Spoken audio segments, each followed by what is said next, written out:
Беларуска-літоўскае летапісанне – это, конечно, феномен.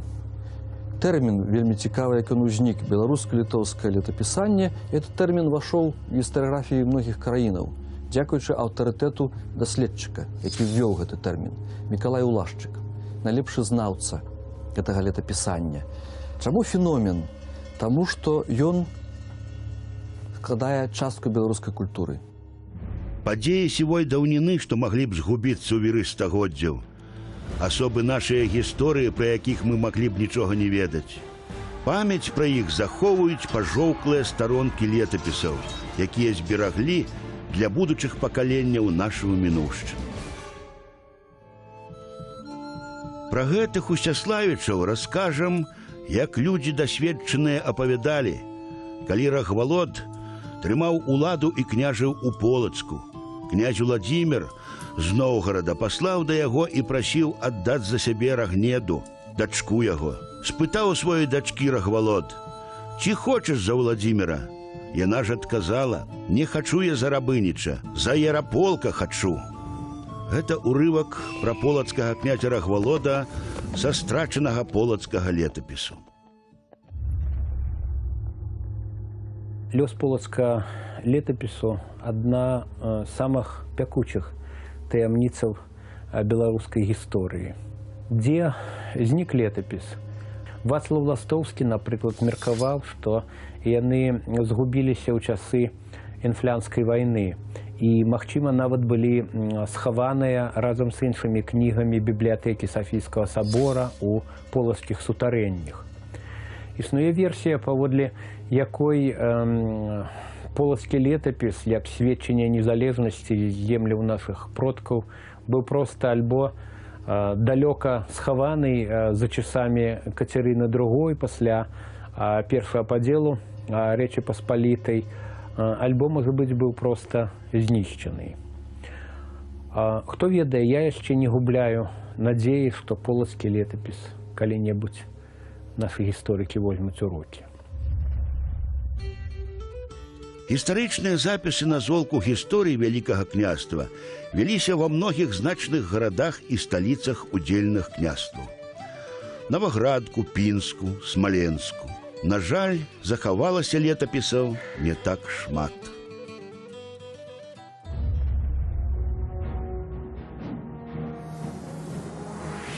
Летапісы – гэта творы, якія складаліся са штогадовых запісаў гістарычных падзей. Летапісы пісаліся па-беларуску. В гэтым, напрыклад, дыскусія наша з літовіцкімі калегамі, чыёй дзяржавай было Вялікае княства літоўскае. Калі мы гаварылі і гаворым, што беларуская мова была афіцыйнай, яны кажуць, не беларуская мова была афіцыйнай, это была штучная канцылярская мова.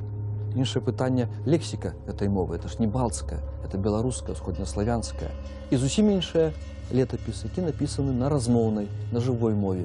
Тут ужо ніяк ніхто не скажа, што гэта летапіс літувіскі, таму што няма ні аднаго летапісу Вялікага княства літоўскага, напісанага па-літувіску. З цягам часу і дзякуючы унутранаму аб'яднанню дзяржавы, летапісанне набывае новыя рысы. У 1446 годзе ствараецца агульнадзяржаўны летапісны звод. Летапісец вялікіх князёў літоўскіх. Створаны ён быў у Смаленску.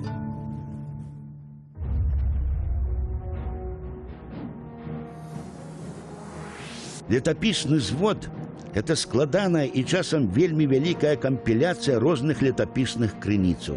Зводы звычайна складаліся па нейкай асобнай тэме і падпарадкоўваліся пэўнай канцэпцыі.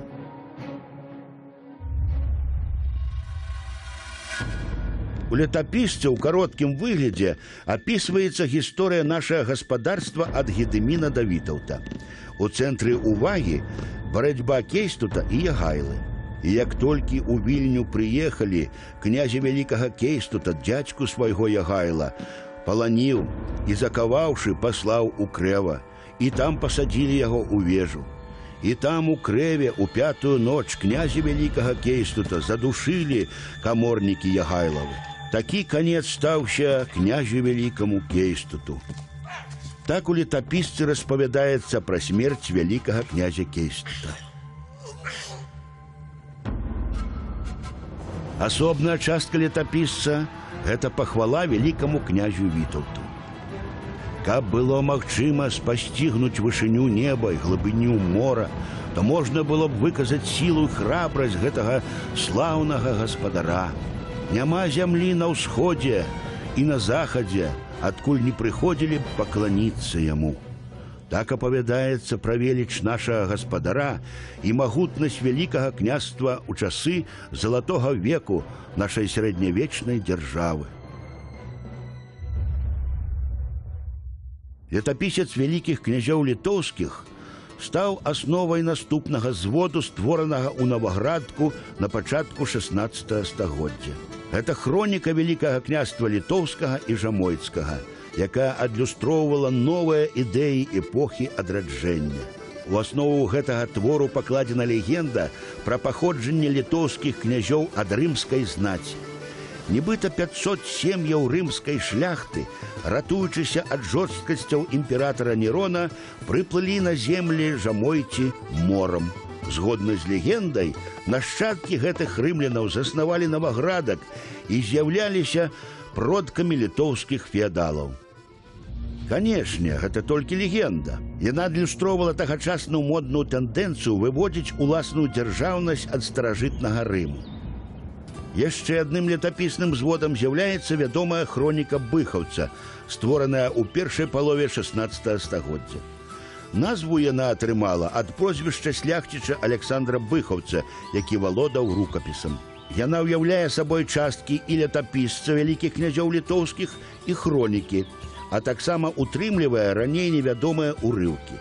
Створаная на жывой, амаль размоўнай старабеларускай мове, хроніка Быхаўца распавядае пра гісторыю нашага гаспадарства ад 13 да 16 стагоддзяў. Помнік нашага летапісання пачатку 16 стагоддзя, які увайшоў у гісторыю пад назваю хроніка Быхаўца, мне асабіста найперш цікавы тым, што ён напісаны на старабеларускай мове. Жывой старабеларускай мове, прычым лацінкай, што як бы сведчыць пра традыцыю і лацінкі, даўнюю традыцыю лацінкі ў нашым пісьменстве. Вось як у хроніцы Быхаўца распавядаецца пра ход бітвы пад Клецкам 1506 года. Княжа Михайло Глінскі адразу загадаў усім палкам абедзвюма гацямі раку пераходзіць, і войска літоўскае, у трубы затрубіўшы і ў жалейкі зайграўшы, пайшло за раку. І войска правага крыла, паспяшаўшыся, першае праз гаць перайшло раку. Татары, бачачы гэта, ударылі на Літву і шмат іх на правым крыле пабілі, і амаль усіх іх знішчылі. А потым князь Михайло з войскам левага крыла паспяшаўся і, перайшоўшы гаці, ударыў упоперак на ўсе палкі татарскія і раздзяліў іх надвое. А потым тыя нашы людзі правага крыла, паправіўшыся, на іх ударылі і з абодвых бакоў так змяшалі палкі татарскія, што тыя не толькі біцца, але і вачэй, і рук сваіх на літоўскае войска падняць не маглі. Беларуска-літоўскія летапісы – гэта крыніца, адкуль мы багата даведаліся пра гісторыю вялікага княства літоўскага. Але і на сённяшні дзень яны пакінулі шмат пытанняў і загадак сярэднявечча, адказ на якія нам яшчэ трэба знайсці. Теперь это летописание, белорусские, литовские летописы, называется не белорусско-литовские, треба казать, а мы так и кажем, белорусско-литовские. Литва – историчный регион Беларуси, и Русь – историчный регион Беларуси. Требуется белорусско-литовское летописание, внутренняя справа нашей краины. И это бесконцая крыніца для сучасных и будущих историков.